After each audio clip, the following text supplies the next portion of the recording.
তো hello guys, আমি ছাবা দেখে এসেছি। বিকেলবেলা রূপ মন্দিরে ছাবার একটা শো ছিল 4:30 থেকে। তো আমি আজকেই সেটা দেখে আমি এলাম। এখন তোমাদের সাথে শেয়ার করবো আমার কেমন লাগলো। দেখো, আমি বহু আগে একটা কথা বলেছিলাম যে দু ধরনের সিনেমার খুব রিভিউ করতে অসুবিধা হয়। একটা হচ্ছে কি খুব ভালো সিনেমা, একটা হচ্ছে খুব খারাপ সিনেমা। বিকজ তুমি জানো না যে কিভাবে কোথা থেকে তুমি শুরু করবে, কারণ সিনেমাটার আফটার এফেক্ট তোমার ওপর এতটাই বাজেভাবে থাকে। ছাওয়া হচ্ছে কি এক্স্যাক্টলি ওরকম একটা ফিল্ম যেটাকে জাস্ট এক কথায় বলে দেওয়া যায় যে এটা একটা অসাধারণ কাজ। এটা আপনার হলে দেখতে না গেলে পরে আপনার লস। আপনার এটা হলে দেখতে যাওয়া উচিত। আপনি ইতিহাস তো জানতে পারবেনই খানিকটা। ইতিহাস জানার জন্য সিনেমাটা দেখতে যেতে হবে সেরকম নয়। ইতিহাস তো আপনি বই পড়ে ইউটিউব থেকে আপনি শিখতেই পারেন। কিন্তু এই ধরনের সিনেমা দেখলে পরে বোঝা যায় যে পারফরমেন্স, সিনেমাতে অভিনয় করা এখন খুবই ইজি হয়ে গেছে, অথবা একটা অ্যাকশন দৃশ্যে অভিনয় করা খুব ইজি হয়ে গেছে। ভ্যাম্পায়ারের মতো দড়ির সাহায্যে উড়তে উড়তে লোকজনের গলা কামড়ে দাও, হয়ে যায় তোমার অ্যাকশন সিকোয়েন্স। দেন এই ধরনের সিনেমা আসে যেখানে তোমাকে লিটারালি আর্মরের মতো জিনিস পরে তোমাকে বডি মুভমেন্ট মেনটেন করতে হয়, এবং হাজার লোকের সঙ্গে যুদ্ধ করে একই জায়গার মধ্যে শুটিং হচ্ছে। সেটা অনেকে বলবে যে ওগুলো তো সব ভিএফএক্স দিয়ে করা হয়। ওয়েল, আমি এখন না সিনেমার সিন দেখে বুঝতে পারি যে এই সিনে ভিএফএক্স ইউজ হয়েছে আর এখানে প্র্যাকটিক্যালি শ্যুট করা হয়েছে। আগেকার দিনের রাজা মহারাজারা যখন যুদ্ধে যেতেন, তারা যে ড্রেস পরতেন, সেই ড্রেসগুলোর যে ওয়েট হতো, সেই ওয়েট আজকের দিনে 3-4টে স্কুল ব্যাগ ঘাড়ে নেওয়ার সমান। ওকে, এবং স্কুল ব্যাগ মানে আমি ভর্তি স্কুল ব্যাগের কথা আমি বলছি। এবং সেটা তো কিছুই না, আমাদের আর্মিতে যারা 15 কিলো 20 কিলো ওয়েট নিয়ে তাদেরকে ট্রেনিং করতে হয়, ঠিক সেই লেভেলের টাফ। গোটা সিনেমা জুড়ে আপনাকে শুধুমাত্র সবার অভিনয় দেখতে হবে। ভিকি কৌশলকে নিয়ে আলাদা করে বলার কিচ্ছু নেই, কারণ তাকে নিয়ে বলতে শুরু করলে পরে সন্ধে গড়িয়ে রাত হয়ে যাবে। আমি বেশ কিছুদিন আগে একটা কম্প্যারিজন ভিডিওতে আমি বলেছিলাম যে ভিকি কৌশল আনস্টপেবল হয়ে যাবে আর কিছুদিনের মধ্যে। এই সিনেমাটাতে ভিকি কৌশল যে কাজটা করেছে, যে পারফরমেন্সটা দিয়েছে, এই সিনেমাটা যদি বক্স অফিসে হিট যদি করে, তাহলে trust me on this, Vicky কৌশলকে কেউ রুখতে পারবে না। ওকে গ্যাংস্টারের চরিত্র থেকে শুরু করে পুলিশের চরিত্র থেকে আরম্ভ করে আমরা নতুন আপকামিং একটা অ্যাকশন স্টার পেতে চলেছি। কারণ ভিকি কৌশলের পারফরমেন্সে এত তেজ রয়েছে, তার পারফরমেন্স দেখে আপনার খালি মনে হবে যে এটা কি হচ্ছে। অ্যানিমেলের রণবীর কাপুরের পারফরমেন্স দেখে অনেকে মুগ্ধ হয়ে গেছিল। কেজিএফ এর রকি ভাইয়ের পারফরমেন্স দেখে অনেক লোক এখনো কাত হয়ে পড়ে আছে। এইটা হচ্ছে গিয়ে সেই লেভেলের পারফরমেন্স যেটা সিনেমার লাস্ট 40-50 মিনিটে আরো বেশি ফোকাস পায়, যেটা দেখলে পরে তোমার মনে হবে যে what the hell I am even watching.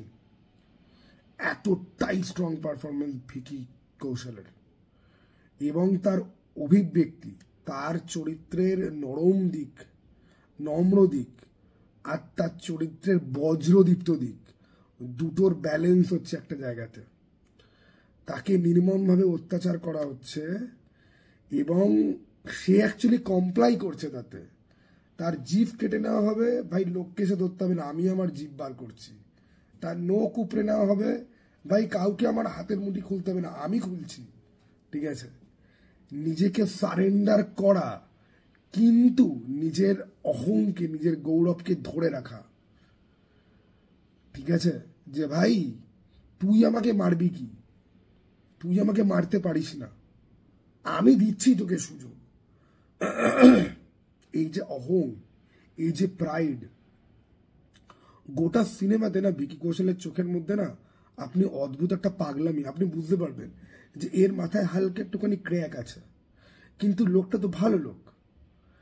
কিন্তু তার যে পাগলামিটা, তার যে ক্রেজি ব্যাপারটা, সে একটা জিনিসে বিলিভ করে, সেইটার জন্য লিটারালি সে নিজের জীবন দেওয়ার জন্য সে রাজি আছে। এবং সে যখন মক করে না, আমি সিনটা বলবো না, সিনটা কাইন্ড অফ স্পয়লার হয়ে যাবে।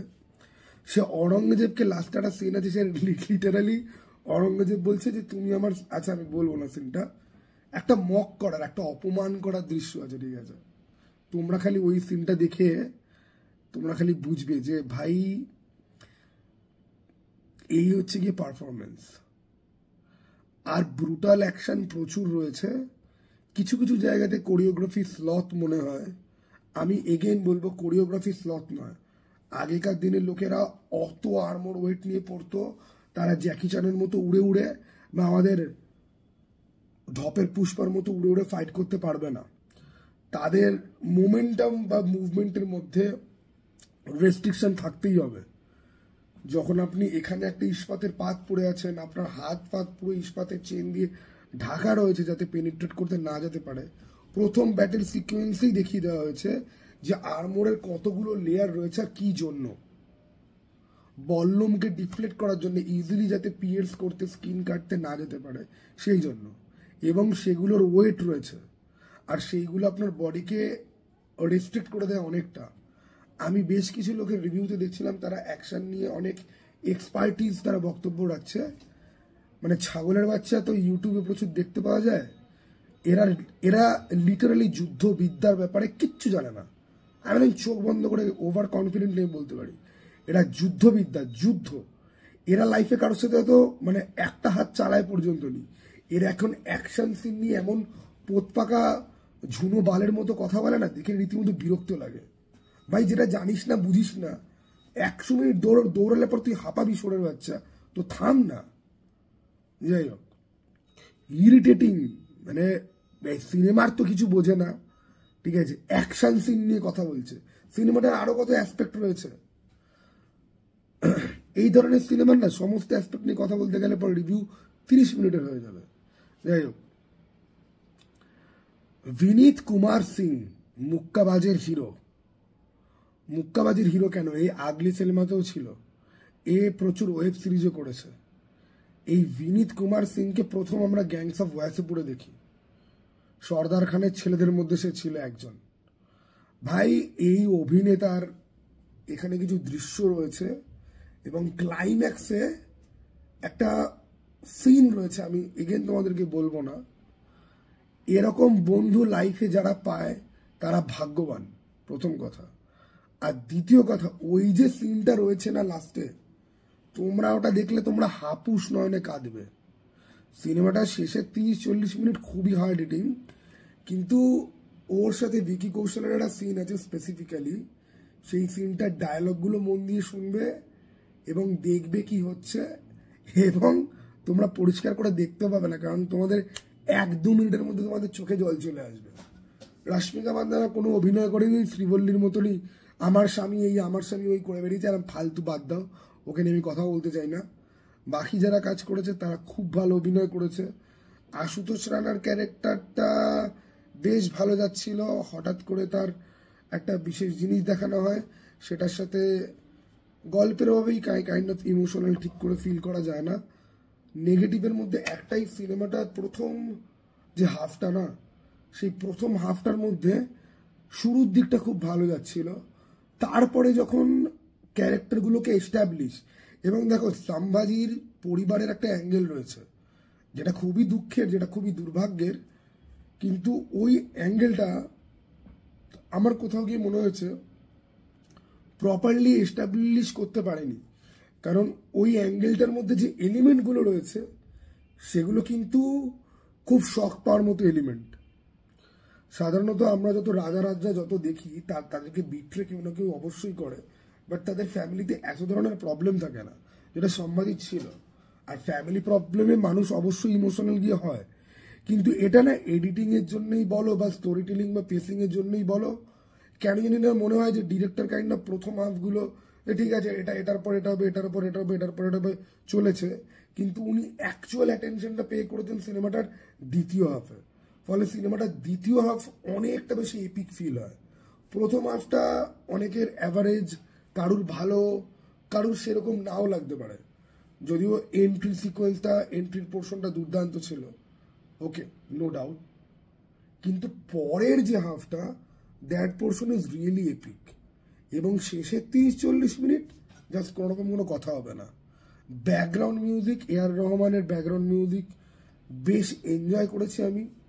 খুব মেমোরেবল ব্যাকগ্রাউন্ড মিউজিক বলতে অরঙ্গজেবের ব্যাকগ্রাউন্ড মিউজিক খুব মেমোরেবল। আর কনফ্লিক্টের জায়গাতে কিছু কিছু ব্যাকগ্রাউন্ড মিউজিক রয়েছে যেখানে যুদ্ধ হচ্ছে বা ক্যারেক্টারদের মধ্যে কথা হচ্ছে, যেগুলো শুনতে খুবই ভালো। গান সেইভাবে যেগুলো রয়েছে আমার মনে খুব একটা বেশি দাগ কাটেনি, ওকে, গান আমার মনে দাগ কেটেছে বলে আমি বলতে পারবো না। এই সিনেমার সিনেমাটোগ্রাফি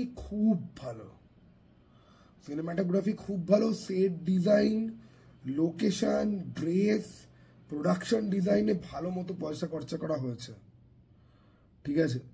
আমি এই historical war drama, epic war drama যত আমি দেখেছি, তার মধ্যে আমার একটা সিনেমা খুব ভালো লাগবে এতদিন, সেটা হচ্ছে গিয়ে কেশরী, অক্ষয় কুমারের কেশরী। কেশরীর পরেই আমি এই সিনেমাটাকে রাখবো। এই সিনেমাটা কেশরীকে বিট করতে পারে না, কিন্তু এই সিনেমাটাকে আমি কেশরীর কাছাকাছি আমি রাখবো। কারণ আমার সাধারণত এরকম পিরিয়ডিক, হিস্টোরিক, ওয়ার ড্রামা যে ফিল্মগুলো হয়, এগুলোর সাবজেক্টগুলো হয়তো আমি সিনেমা দেখার আগে আমি জেনে নিলাম বা পড়ে নিলাম বা আমি বুঝতে পেরে গেলাম। সিনেমাগুলো আমার কেন জানি না মনে হয় যে একটা প্রেশার থেকে ওয়েল এক্সিকিউটেড ফিল্ম হতে পারে না, যেটা এই ফিল্মের ক্ষেত্রেও মনে হয়। ফার্স্ট হাফে বোঝাই যায় যে ডিরেক্টর সাজাতে পারছেন না, ডিরেক্টর হোঁচট খাচ্ছেন, কিন্তু তারপরে গিয়ে ডিরেক্টর প্রচুর পিক আপ নেন সেকেন্ড হাফে গিয়ে।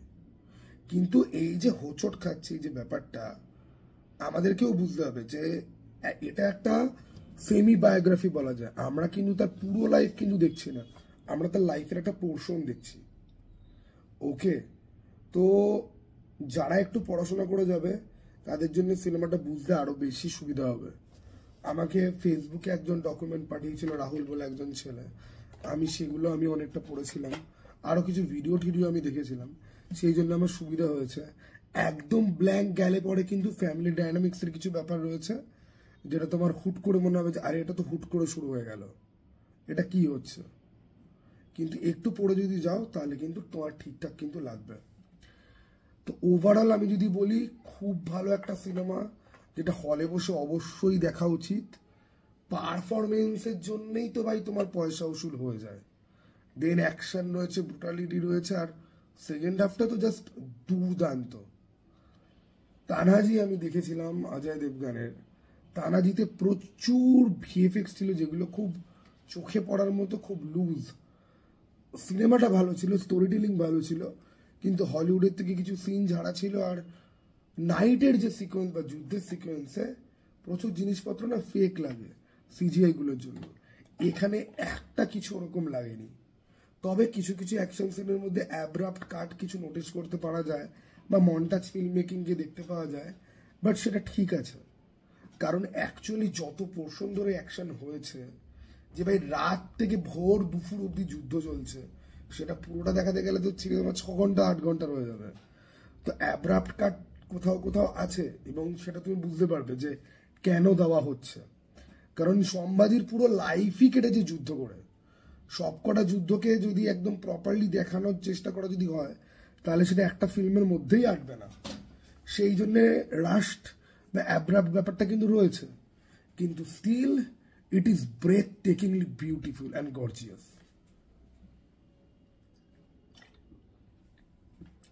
সম্ভাজির পুরো লাইফটা এত দুঃখের, সেটা তোমাকে এক্সপিরিয়েন্স করার জন্য তোমাকে সিনেমাটা দেখতে হবে।